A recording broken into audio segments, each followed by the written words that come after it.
आम पुराणा मेडिकल लगे एतकी दिन लगे सरकार आम शुणबार ना तो से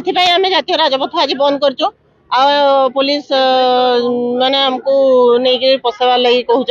तो आम तो किसी ये दाबी करना इलिगाल दाबी करना आम न्याय दाबी करूँ आमको टिके सपोर्ट दरकार सपोर्ट करूना माने हमको थाना को नेबार लगी रेडी कर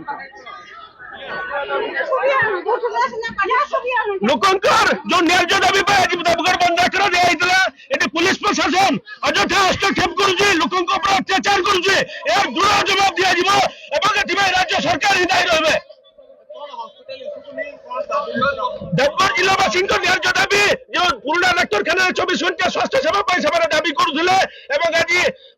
महिला मंच तरफ 12 घंटा बंद आखड़ा दिया जाइथिला किंतु दुख एवं परितापर विषय पुलिस सेमानक ऊपर दमन लीला चलैछि सेमानक ऊपर जुलुम चलैछि एवं यार दृढ़ जवाब दिया जिवो आगामी दिन रे।